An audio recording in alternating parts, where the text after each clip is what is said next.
నమస్కారం అండి. నానండి ఏరైనే గురుగారు.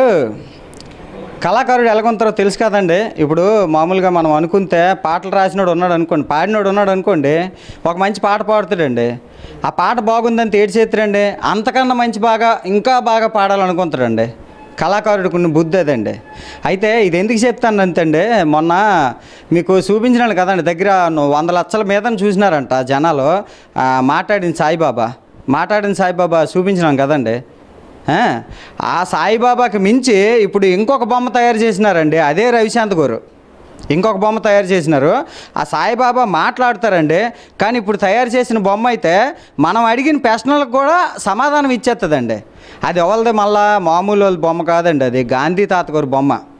అయితే గాంధీ తాత గారు ఎలా మాట్లాడుతున్నారు, ఆయనతోటి మాట్లాడుదామా, ఎలా మాట్లాడతారు, రవిశాంత్ గారు ఎలా చేసినారు అనేది ఆయన మళ్ళీ కనుక్కుందామండి.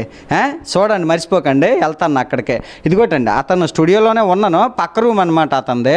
ఇదిగో ఈ బొమ్మలన్నీ ఆయన చేసినాయే, చూసినారు కదా, మీకు ఇంతకుముందు కూడా చూపించినాను ఈ బొమ్మలన్నీ ఆయన చేసినాయే.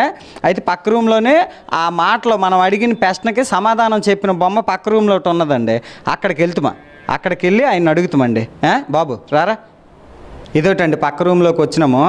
పక్క రూమ్లో చూసుకుంటే అదిగో అటు చూపించమయ్యా, అదోటండి, ఇది గాంధీ గారి బొమ్మ, అంటే విగ్రహం, గాంధీ గారి విగ్రహం అండి.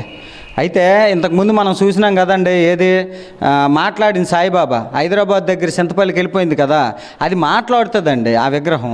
ఈ విగ్రహం అలా కాదండి, మనం అడిగిన దానికి సమాధానం చెప్తుందండి. అయితే ఇక్కడ ఒకటి వచ్చిందండి బాధ ఏంటంటే, ನಾನು పల్లెటూరుని, నాకు ఇంగ్లీష్ రాదండి. అయితే గాంధీ గారికి తెలుగు రాదండి. మనకు తెలుసు ఆయన గుజరాత్ కదా, తెలుగు రాదు, అందుకని ఆయనకి ఇంగ్లీష్లోని సమాధానాలు చెప్తారంతా. అందుకని చెప్పేసి నేను ఏం చేసినానంటే, ఆ బొమ్మ తయారు చేసిన ఆయనకి నన్ను అడుగుతానండి, బాబు ఇది ఎలా మాట్లాడతారు, ఎలాంటి సమాధానాలు చెప్తారు అనేది నా ప్రశ్న వచ్చి ఆయనకు అడుగుతాను. ఆయన ఏమొచ్చి గాంధీ తాతగారిని అడుగుతారు, గాంధీ తాతగారు సమాధానం చెప్తారు. మీరు అలా చూస్తున్నాండి, కన్ను ఆర్పకండి, రాయండి బాబు ఇటెట్టుమే. అయితే అండి, ఆ సందీప్ గారిని మనం అడుగుతామండి ఒక మాట. అంటే నాకు అనిపిస్తుందండి, ప్రపంచంలో ఎక్కడ కూడా శాంతి అనేది లేకుండా ఉన్నదండి. ఏదో గందరగోళంగా ఉన్నారండి అందరూ. ఇంత గందరగోళంలో ఎలాగ ఈ గందరగోళం పోవాలంటే ఏడు చేయాలా, ప్రపంచం శాంతిగా ఉండాలంటే ఏడు చేయాలనేది గాంధీ గారిని అడగమని. అంటే మరి నాకు ఇంగ్లీష్ రాదని మీకు తెలుసు కదా, సందీప్ గారిని అడుగుతాం, అయ్యా అడగండి, ఏటి అడుగుతారంటే ప్రపంచం శాంతిగా ఉండాలంటే ఏడు చేయాలా అని అడగండి బాబు. Gandhiji, how can this world gain peace? He must express himself in every smallest act of his brutality.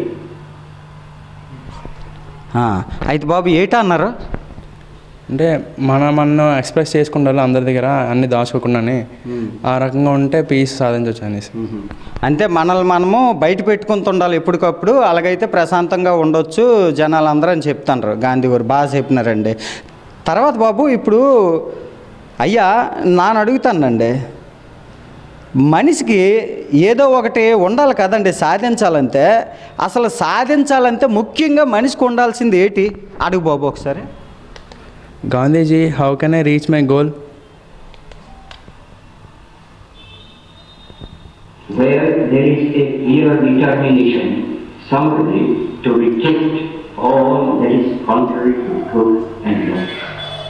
బాబు ఏంటన్నారు? అంటే మనకు కావాల్సిన దాని వెనకాల పట్టుదలకుండా వెళ్తూ ఉంటే దాన్ని సాధిస్తామనేసి. అంటే ఇప్పుడు మనం ఏంటి చెయ్యాలనుకుంటున్నామో దాన్ని పట్టుబట్టి అదే పని మీద నిలబడమంటారు. అదే పని మీద ఎన్ని కష్టాలు వచ్చినా సరే అదే పని మీద నిలబడితే మనం అనుకున్న పని చేయగలం అనేసి అంటారు. అంతే కదండి, బాగా చెప్తాను బాబు. చూసినా బాబు గాంధీ గారినే గురుగారు చూస్తాను రండి, ఆయన మాట్లాడుతాను రండి, మనం ఏది అడిగితే దానికి సమాధానం చెప్తాను. అయితే ఇతను ఉన్నారు కదండి బాబు, ఇలా రావు, ఇతను ఉన్నారు కదండి, ఇతను సందీప్ అండి, కాలేజీలోని చదువుకుంటాను ఇంకా చదువుకుంటాను బాబు. ఏడు చదువుతాను బాబు? ఇది సిఎస్సిలో sub course AML, artificial intelligence, machine learning. అంటే బాబు అది కంప్యూటర్లకి సంబంధించిందా? కంప్యూటర్కి అంటే ఎలా వర్క్ అవుతాయి వాటి మీద. అంటే కంప్యూటర్ ఎలాగ పనిచేస్తుంది అనేదా, లేకపోతే ఇలాగా ఈ మాట్లాడించడం అనేది ఎలాగ పనిచేస్తుంది అనేది? ఆటోమేటిక్గా ఎలా వర్క్ చేయించాలి అన్న దాని మీద స్టడీ చేస్తాను. బాబు కాలేజ్ బాబు తమరిదే? అవంతి కాలేజ్ అండి. అవంతి కాలేజ్. అవంతి కాలేజ్ తెలుసు కదండి, మా భీమిలి ఎమ్మెల్యే గురిదండి అవంతి కాలేజ్. నాన్న వెళ్ళినాను మొన్న, ఆయన కాలేజీలోనే సందీప్ గారు చదువుకుంటారు. అయితే మరి నాకు తెలియదు కానీ ఈ కంప్యూటర్ల గురించి, ఈ ఎలాగ మాట్లాడతాయి వీటి గురించి ఆయన చదువుకుంటున్నాడు, అంతే కదా బాబు? మీరు ఇంకెవరు బాబు చేసినారు దీనికి? నేను మా ఫ్రెండ్ దినేష్. ఆ దినేష్ గారు అన్న ఆయన ఈయన కలిపి ఆ మాటలో మనం అడిగిన ప్రశ్నలకి మనం ఎక్కడి నుంచి ఎక్కడికి అడిగినా చెప్తారండి. అంతే ఇంతకు మునుపు చూడండి రికార్డింగ్ చేసేసి ఇయే చెప్పాలని ఉండేది కదా, అలా కాదండి. అందులో రికార్డ్ చేసిన వాటికి మనం ముందు ప్రశ్న అడిగినా ముందు ప్రశ్న చెప్తారు. కొంతమంది తలతెక్కువలు ఉంటారు కదా, మధ్యలో ప్రశ్న అడుగుదామని, ఆ మధ్యలో ప్రశ్న అడిగినా సరే మధ్యలో ప్రశ్నకు కూడా సమాధానం చెప్పేస్తారండి.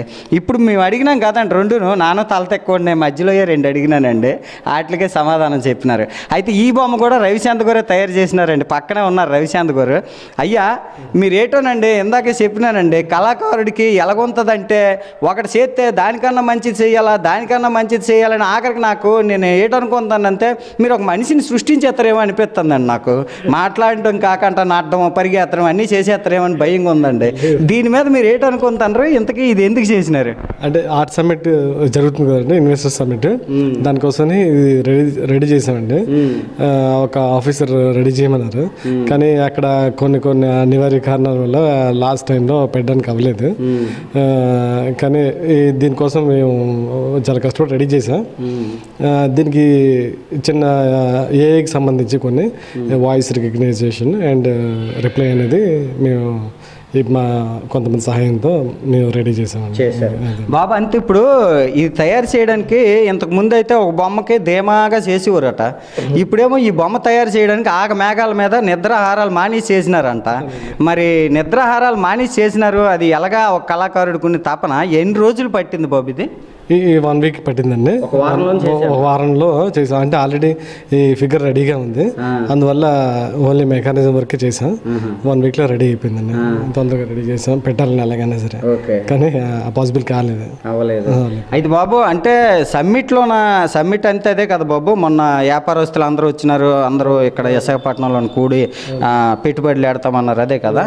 అందులోని మీ బొమ్మను చూపిద్దాం అనుకుంటారా, మీరు చూపిద్దాం అనుకుంటారా, ఎవరైనా చెప్పినారు బాబు రండి చూపించండి అని? లేదండి, వాళ్ళు ఏమన్నారంటే మాకు ఇన్వెస్ట్ చేయలేము, మీరు కావాలంటే సొంతంగా చేసి ఇన్వెస్ట్ చేసి పెట్టండి అన్నారు. మేము దీనికోసం ఒక 6 lakhs ఖర్చు పెట్టి కంప్లీట్ చేసాం. అయితే ఇది అక్కడ ఎగ్జిబిట్ చేస్తే మాకు ఏదైనా అవకాశం ఉంటుంది కదా, నేను కూడా కొన్ని మ్యూజియంస్ ప్లాన్లో ఉన్నాను కదా, ఒకవేళ ఏమైనా అవకాశం రావచ్చు, అందరికీ పరిచయం అవుతాం అని అనుకున్నాను. కానీ డిస్ప్లే పెట్టాలంటే చాలా ఆగ మేఘాల మీద పరిగెత్తాలి, అక్కడికి అంతా మేము వర్క్ చేయగలిగాం, కానీ అక్కడ ఆ రకంగా చేయడానికి మేము రెడీ చేయలేకపోయాము. అయితే బాబు ఏటి అనుకోకండి, మీరు అక్కడ పెట్టకపోవడం మంచిదైందేమోనండి. చాలా జనం వచ్చారు, తోపులాట్లు అయిపోయినాయండి, గాంధీ గారిని కూడా తోసేసి జనాలు వచ్చినారండి అక్కడికి. వెళ్ళకపోవడం మంచిదైంది, కానీ చాలా బాగా చేసినారండి, చాలా అద్భుతంగా చేసినారు. మీకు తోడుగా వీళ్ళు ఉన్నారు, అలాగే మీ స్టాఫ్ ఉన్నారండి. మొన్న ఒక 2కే పరిచయం చేసినారండి, ఇంకా ఉన్నారు అన్నారు. ఇంకెవరు ఉన్నారు ఏంటండి బాబు? శరణ్ గారు ఇలా రాయండి, వెంకటేష్ గారు రాయండి బాబు. ఇదోటండి మొన్న ఆ అమ్మని పలకరించినానండి. ఇదిగోటండి ఇతను వెంకటేష్ గారు అండి, ఇతను శరణ్ గారు అండి. వీళ్ళిద్దరూ కూడా మన రవిశాంత్ గారితోటే పనిచేస్తారు అనమాట, ఆయన స్టూడియోలోటే పనిచేస్తారు. ఇది మొత్తం 3 ఫ్లోర్లు ఉన్నదండి. అయితే రవిశాంత్ గారికి మాత్రం చాలా పెద్ద కళ ఉన్నదండి. కళ మామూలు కళ కాదండి, అంత పెద్ద కళ నెరవేర్చుకోవడానికి ఆయన జీవితం ఎట్టేస్తాడని నేను నానైతే అనుకుంటానండి. ఎందుకంటే నన్ను చూస్తాను కదా, 2-3 సార్లు వచ్చి చూసినానండి. మొన్న మీకు స్టూడియో చూపించినాను, ఇప్పుడు మనం అడిగిన ప్రశ్నలకు సమాధానం చెప్పిన గాంధీ గారిని చూపించినాను. మనకు ముఖ్యంగా చెప్పుకోవాల్సింది ఏంటంటేనండి, మనం అడిగిన ప్రశ్నలకి సమాధానం చెప్పిన గాంధీ గారు అండి. ఇప్పుడు వరకు మీరు మాట్లాడిన బొమ్మలు చూసి ఉంటారండి, అమెరికాలో అంట వాటిల్లో అంట రకరకాలు చేస్తుంటారు బొమ్మలు. ఇండియాలోన నాకు తెలిసి ఇండియాలోనే మొట్టమొదటిసారి చేసిన బొమ్మ అండి ఇది. గ్యారంటీ ఇస్తానండి నేను, ఇండియాలో ఎక్కడ లేదండి ఇలాంటి బొమ్మ. మనం అడిగిన ప్రశ్నలకి అందులోని ఎన్ని బాబు 10 ప్రశ్నలు ఉంటాయి. అందులోనే ఒక 10 ప్రశ్నలు ఉంటే ఆ 10 ప్రశ్నలోనే మీరు తల దగ్గర అడిగినా, తోక దగ్గర అడిగినా, నడుము దగ్గర అడిగినా, మీరు నడుము దగ్గర అడిగిన ప్రశ్నకే సమాధానం చెప్తుందండి. అది మీరు ఏ ప్రశ్న అడిగితే ఆ ప్రశ్నకి సమాధానం చెప్తుందండి. చూడండి, మర్చిపోకండి. అయితే ఇంకొకటి చెప్తానండి, రవిచంద్ర గారు ఆశయం కూడా నాకు తెలుసండి, ఎక్కడికో వెళ్తారండి ఆయన, గ్యారెంటీకి వెళ్తారు. అలాగే వెళ్ళాలని భారత్ లోకల్ టీవీ మనస్ఫూర్తిగా కోరుకుంటుందండి. చూడండి, మర్చిపోకండి. ఉంటానా?